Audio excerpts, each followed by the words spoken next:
Efemérides de hoy, miércoles 29 de mayo. Hoy es el Día Internacional del Personal de Paz de Naciones Unidas. Bueno, esos que por el mundo van a hacer estas misiones y que tienen, pues, responsabilidad, sobre todo esto, los cascos azules, que por primera vez entraron como fuerza de paz en la disputa por el canal de Suez en 1956. De ahí en adelante, pues han sido misiones en los 5 continentes, en Timor Oriental, en la antigua Yugoslavia, en el Líbano, en África, pues, tanto subsahariana como en el África, en el Magreb. Pues en América Latina es poco lo que se les ha visto, pero pues nosotros sí hemos participado, así que a todos los que pues promueven la paz y sobre todo en estas situaciones de conflicto, nuestros saludos. Vamos a 1453, porque un día como hoy, Constantinopla es tomada por los otomanos, los hoy turcos, poniendo fin al imperio bizantino. Nadie la ha narrado bien o tan bien como en los momentos estelares de la humanidad. Stefan Zweig, cuando pues habla de lo que era pues oír esa multitud gritando saqueo, saqueo, violación a las afueras de Estambul.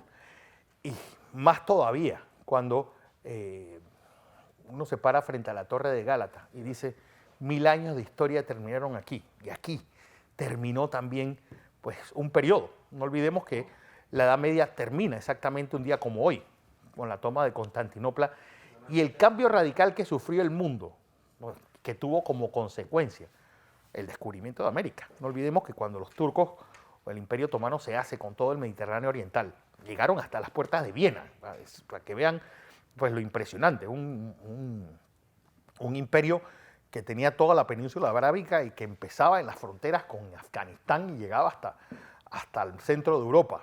Bueno, todo eso, las convulsiones que provocó y qué forma para llegar a buscar estas sedas y riquezas de Oriente, pues que dando esta circunvalación que decía Colón.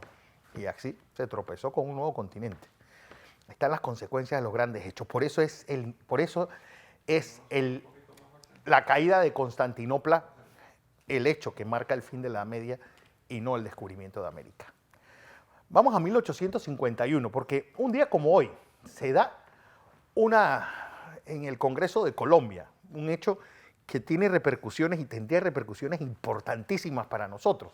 ¿Por qué? Porque se ratifica el convenio Stephen Paredes. Paredes era el secretario de Relaciones Exteriores colombiano y Stephen, John Lloyd Stephen, al igual que Mr. Amp, igual a Chaplin, eran los representantes de la compañía del ferrocarril.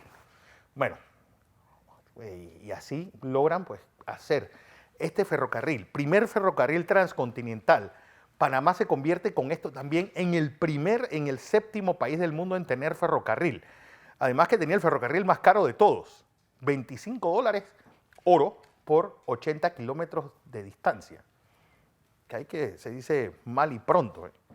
$25 en un momento en el cual bueno, el salario mínimo, o el salario, no había salario mínimo, el salario promedio era de $2 al mes o $3 al mes. Así que hagan las proporciones. Por eso, cuando se habla del incidente de la tajada de sandía, con esos precios, imagínense una tajada de sandía a 15 centavos. Bueno, se dan cuenta de que pues, el precio estaba totalmente desproporcionado, pero bueno, eso es parte de otra historia. Vamos a 1879, porque coincidentalmente, un día como hoy, el Congreso Internacional de Geografía pues, aprueba este proyecto en el cual participó el panameño Pedro J. Sosa, pues, uno de los pocos ingenieros panameños que había en ese momento, para hacer el canal por Panamá.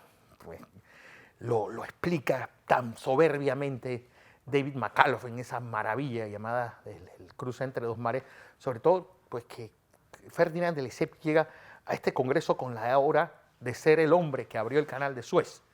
Decían, si lo pudo hacer en Suez, en Panamá es más corto, así que será pan comido. Sí. En el juicio terminaría de Lesseps diciendo, Panamá todo me fue mal, tuvo que importar hasta la mano de obra. Bueno, un día como hoy, 2 hombres, Edmund Hillary y el Sherpa Tenzing Norgay, llegan a la cima del mundo. Llegan a la cima del Monte Everest.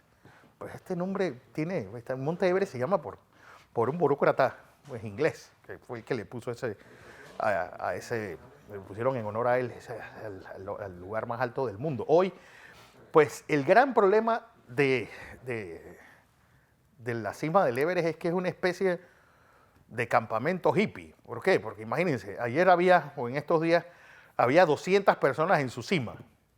Y el otro día subieron unos a recoger las 700 toneladas de basura que han dejado todos los que suben al Monte Everest, entre tanques de oxígeno vacíos, botellas de agua, camas, trozos de plástico, bueno, para que vean que el desperdicio humano hasta dónde llega.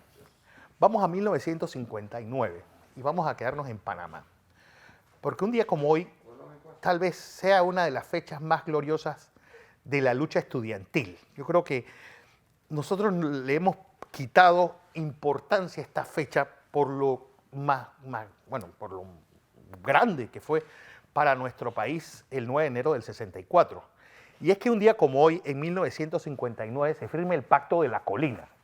Pues, para que vean lo difícil que fueron esos momentos, no olvidemos que fue a través de ese eslogan, más escuelas y menos cantinas, donde se da, pues le estalla la realidad a un presidente que estaba hecho para convertirse en uno de los más importantes de nuestro país, Ernesto de la Guardia. ¿Qué faltaban? Pues 90.000 estudiantes había, 90.000 jóvenes en edad estudiantil había en ese momento en nuestro país. 38% no iban a la escuela. Faltaban 2.000 profesores, faltaban 200 centros estudiantiles. Bueno, la FEP, la Federación de Estudiantes de Panamá, sale a la calle. ¿Y qué pasa? La represión por parte del señor Timoteo Meléndez es tal que muere un estudiante del arte y oficio, el estudiante pues, José Manuel Araúz. ¿Esto qué provoca? Una huelga generalizada en el cual tiene que intermediar el rector de la Universidad, Jaime de la Guardia. Y esto debe ser llamado un antes y un después en toda la historia educativa de nosotros, porque esto no terminó ahí, sino que termina pues, con una verdadera masacre de estudiantes. Yo creo que en estas protestas, que fueron nuestra especie de Tlatelolco, hay más estudiantes muertos que mártires el día 9 de enero. ¿Qué ocurre? Bueno, hubo una censura por parte del presidente Ernesto de la Guardia. ¿Y qué provoca? 3 meses después, cuando se levanta la censura, el diario Panamá América, pues que le hizo una oposición férrea y frontal a Ernesto de la Guardia, publica todas las noticias que fueron censuradas en un suplemento.